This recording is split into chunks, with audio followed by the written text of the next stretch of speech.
So we had our first keiko back after full lockdown, and I just thought, we'd post a little bit about what we did and just kind of how we managed it and that sort of thing. So just to give you a bit of background, that Northern Ireland we're doing really well for the vaccine rollout. We have something like it's over 1 million people who've got the first jab, well over 1 million. We have a population of like maybe 2.5 million people here or something like that. And at the time of the training session, I think we had like 1.2 million people with first vaccine and another 500,000 or so with a second vaccine. So all in all, really, it's really good going for the vaccine rollout. Um, and so what happened was, around about that time, the UK as a whole is obviously doing quite well with the vaccine rollout. So the British Kendo Association, in line with government ruling, issued some guidance on a return to training, sort of phased step return to training, and it leaves a bit of scope for local authorities to kind of pave the way, or for you to follow the local authority and what they're saying, basically. So, for example, you could be in one area of the UK, and if infection rates are still high, then rules might be more strict. You might not be able to train indoors. If you are allowed to train indoors, it may be more limited numbers, things like that.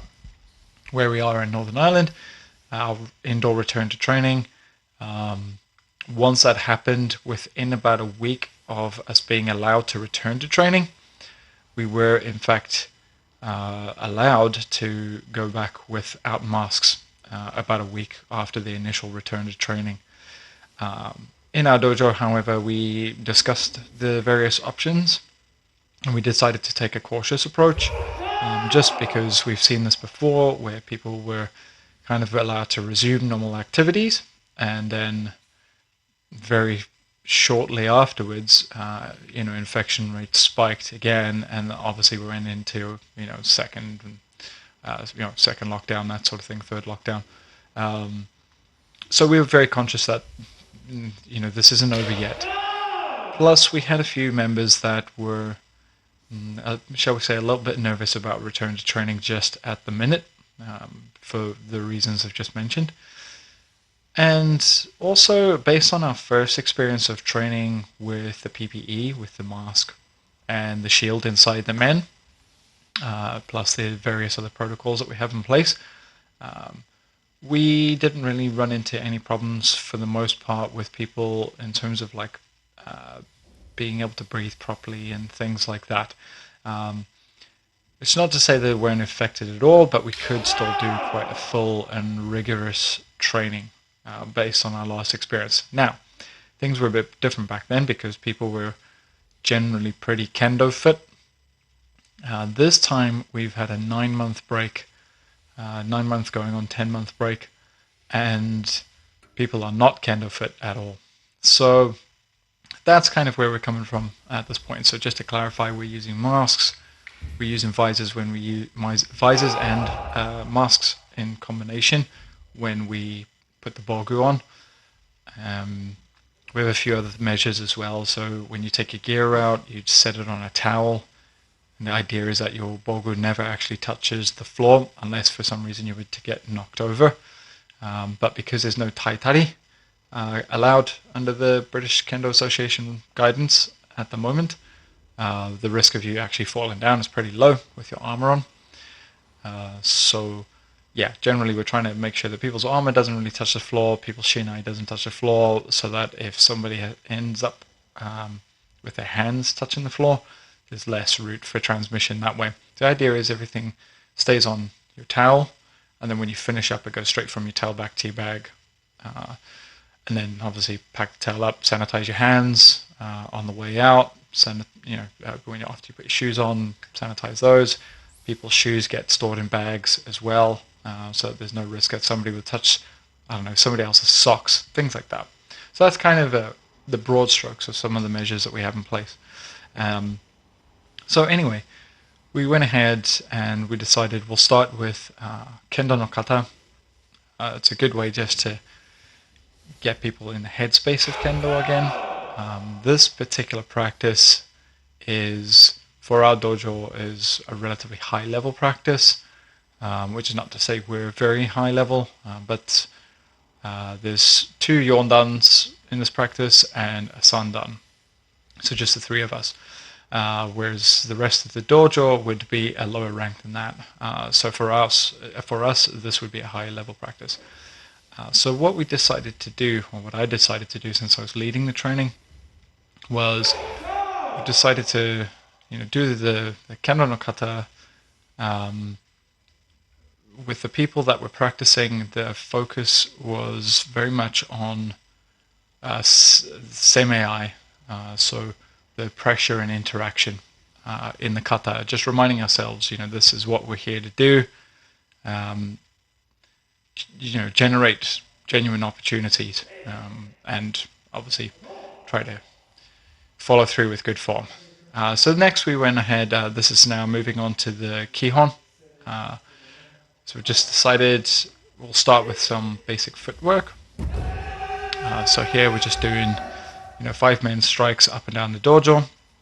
And normally we would do this full length of the dojo, but as it turns out we actually had a problem with the ceiling when we returned. So there's a section, the last sort of quarter of the dojo on the left hand side of the screen here. You'll notice through the practice we're going nowhere near there. And that's because there was a problem with the ceiling, and it didn't pose a significant risk to the rest of the building, but it meant that we couldn't use the full length of the floor. So just a nice big kihon, just working on, like seme, push through, take center, cut men.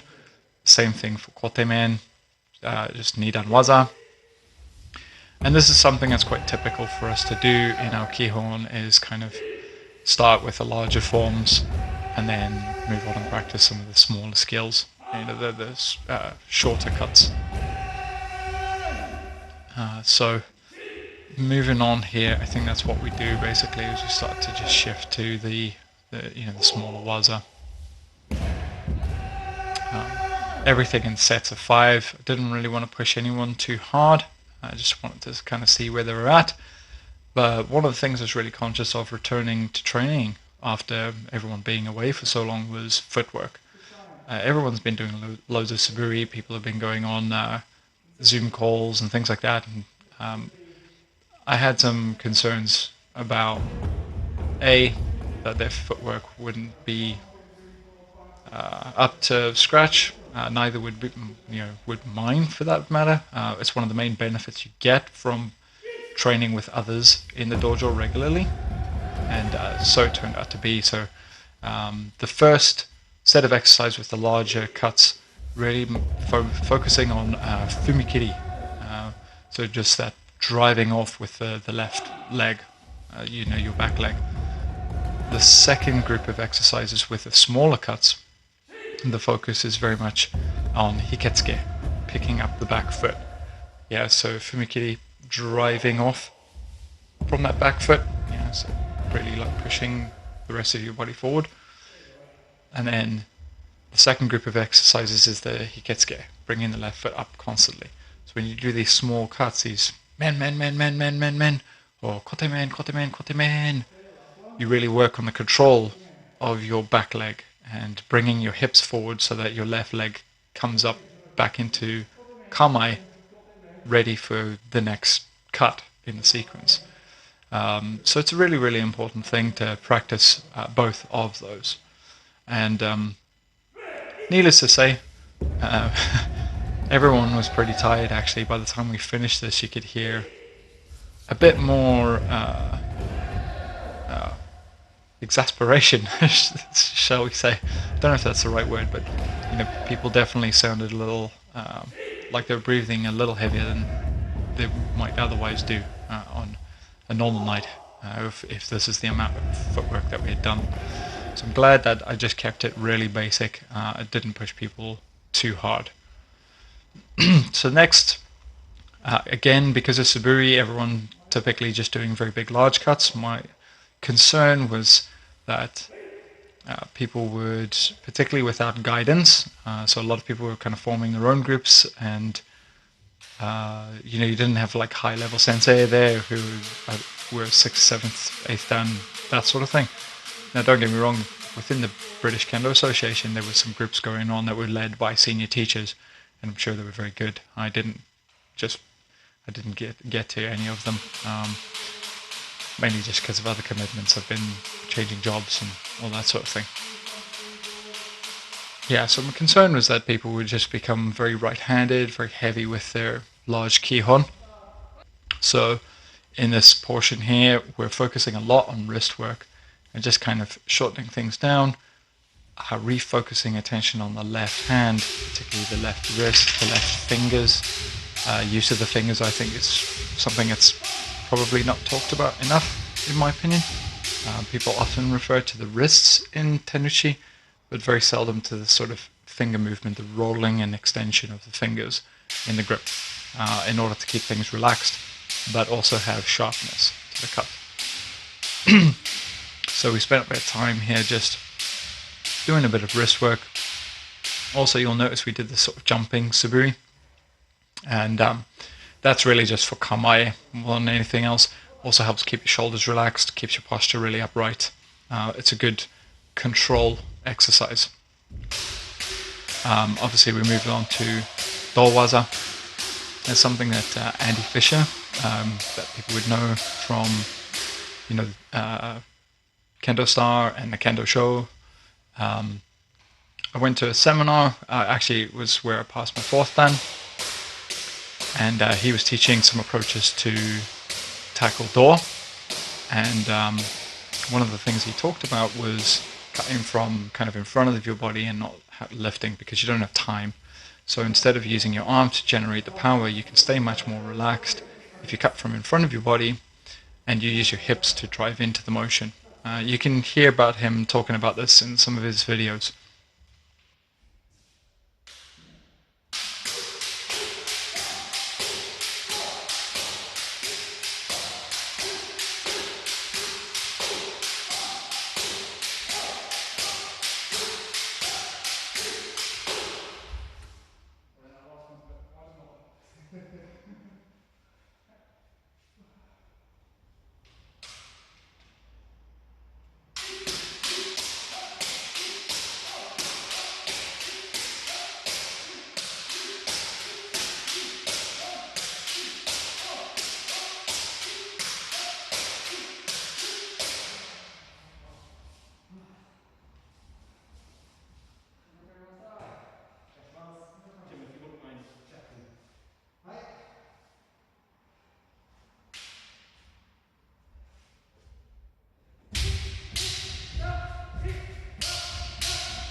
So this particular exercise is just haizuburi, but instead of cutting fresh air, we're cutting to the shinai. Now, I don't recommend that you do this very often because it's not very good for the shinai, but it's a good drill to do for accuracy. So the objective is to try to strike using your kensaki only onto the tsukagawa. So the grip, the base, the bottom of the grip, basically, if you turn that up and you hold it to center as motodachi, away from your face, and the other person tries to cut and just cut with the tip or close to the tip. And it's quite difficult to do, but it just gets you tracking nice and straight through the center. And the trick is not to fight the shinai too much, really just to focus on throwing it far forward.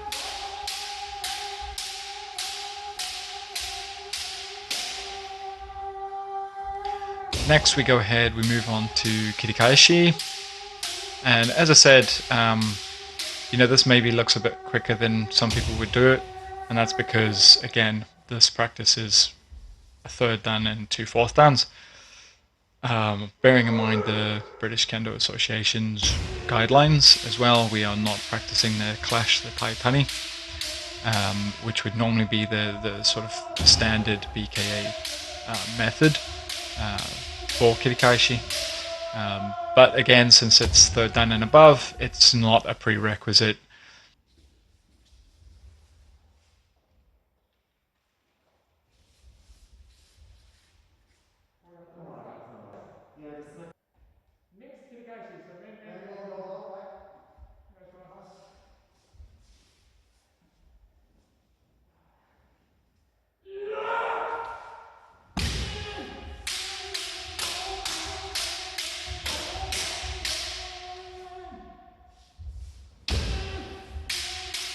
We then move on to mixed kirikaishi, where you cut half of the set with yoko men and the other half of the set with yoko do.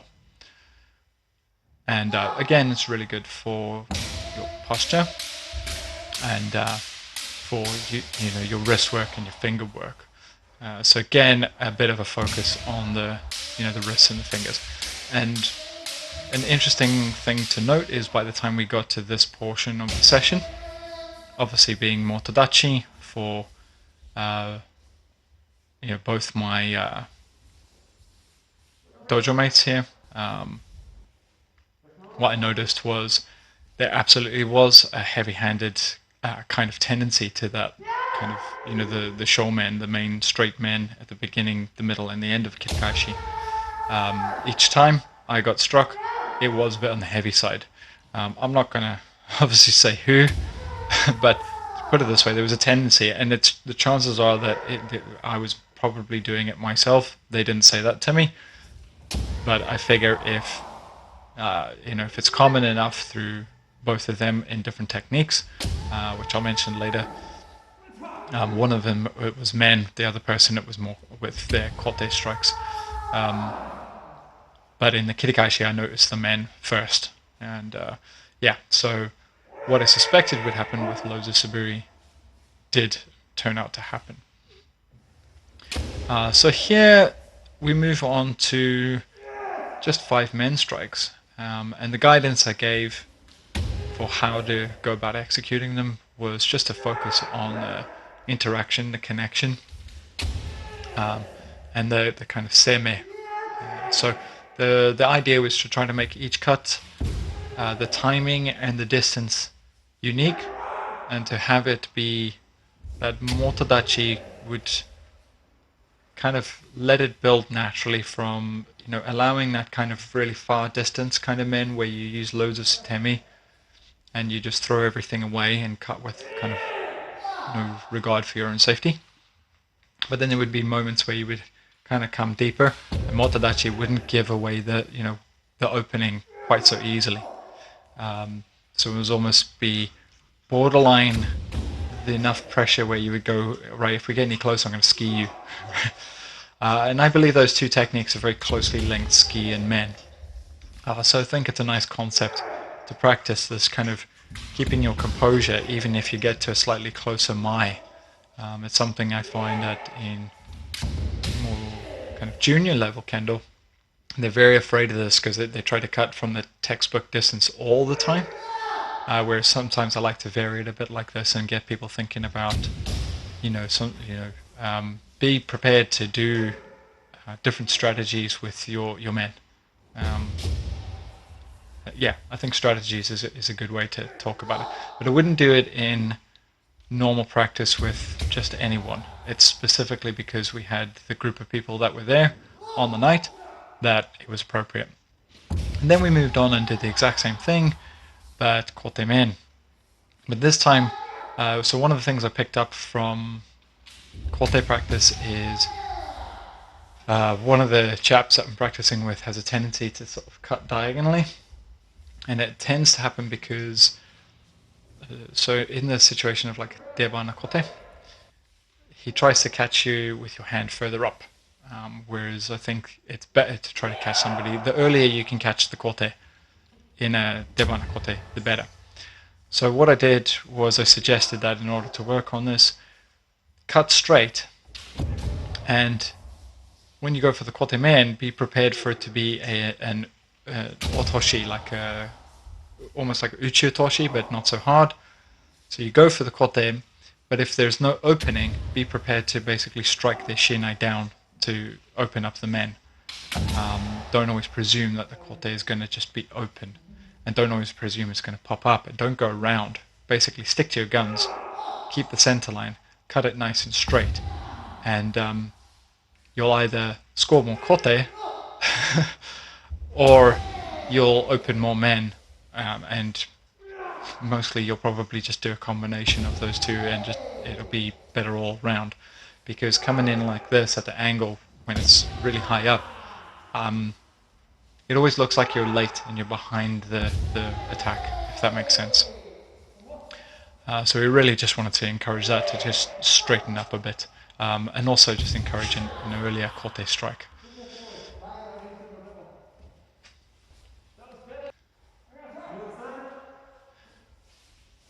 And then another point I mentioned here was it's okay to cut that dekote and go back, but there's a difference between sort of cutting and going back, and sort of like atouchi. But there's a difference between kind of snatching at it and backing off, as opposed to really like getting in there, taking the kote and then kind of maneuvering to a place where you can't be struck. I also think it's quite important when you do that to try to return to chudan if you can, rather than kind of hold the shinai over your shoulder. So that's another point as well that we sort of talked about following that practice, some observations that we made.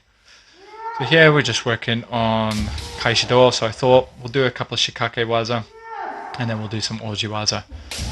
So obviously we worked on our dekote and then kaishido. So for myself here, my first kaishido went pretty smoothly on the normal side, so I decided to work on my gyakudo or hidarido, because it's weaker. And surprisingly, the first couple actually went better than I thought they would, but I didn't feel 100% confident with it, so I did ask for a couple extra chances from my motodachi, which he was very kindly obliged and offered me a couple of goes at it. And at the time when I was executing the first couple, I didn't feel super confident about it. Having looked at the video, they're better than I thought, but there's still something not quite right with the contact. I can pick something up, feel in the shinai. So then following that, we go ahead, we move into ski practice. And this is basically 5 ski, any variant that you like. So you can do it ura or mote. You can do it morote, two-handed, or katate, one-handed. Up to you, you can mix and match. And generally the way I like to work with it is I don't start koki, I usually start with a two-handed one. If that goes well, then I'll try from the other side. So if I've just done ura, I'll do a mote, and then if that goes well, then I'll move on to katate.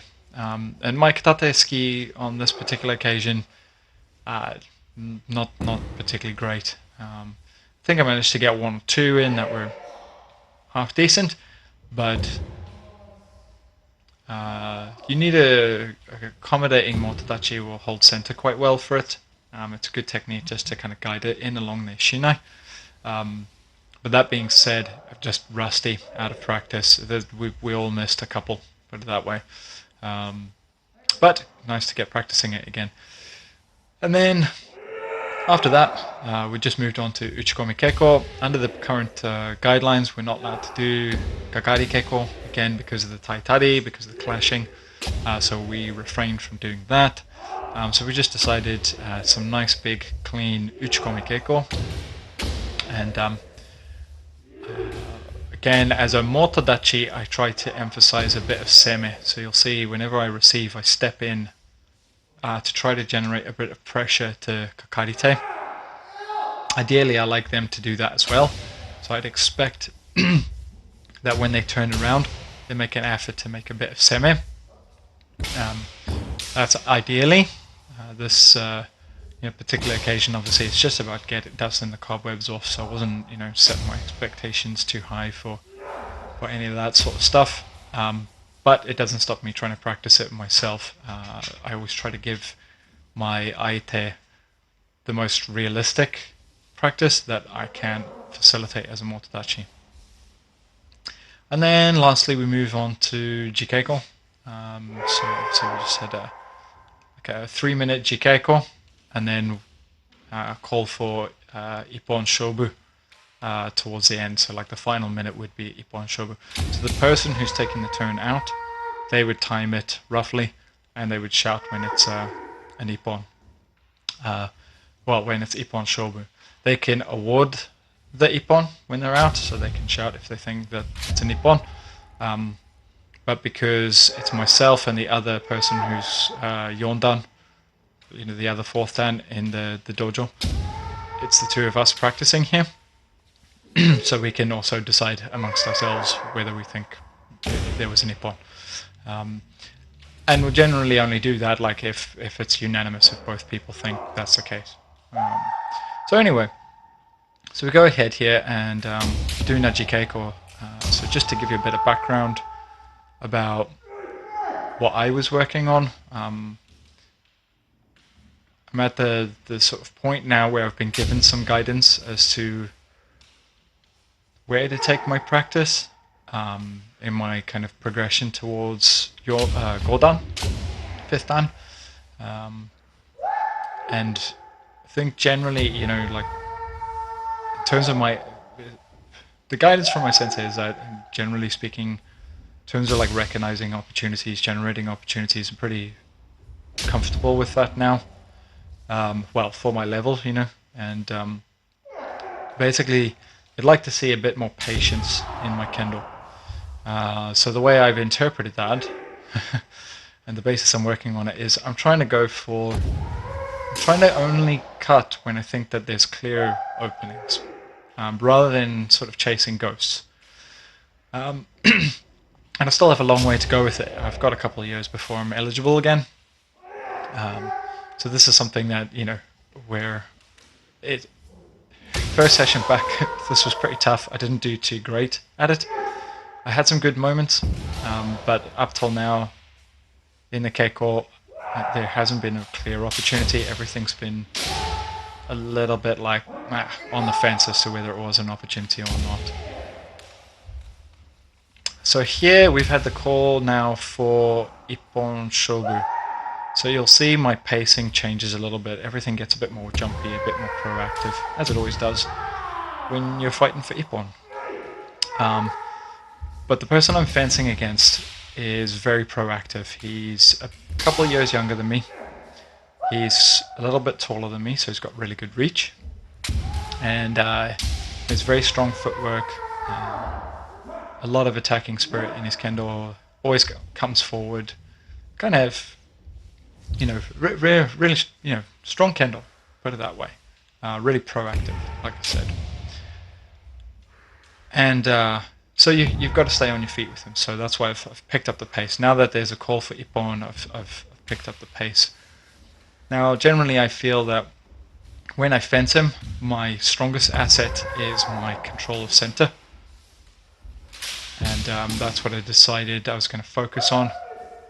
And there was a moment earlier in the keiko where I came up to him really close, and he didn't really do anything. I sort of invaded his mai, and he didn't do much about it. And I noticed it, stored that in my memory banks, and came back to it. And there was a point where it happened again, and I'd banked it in my memory that if he did that again, I was going to go for ski.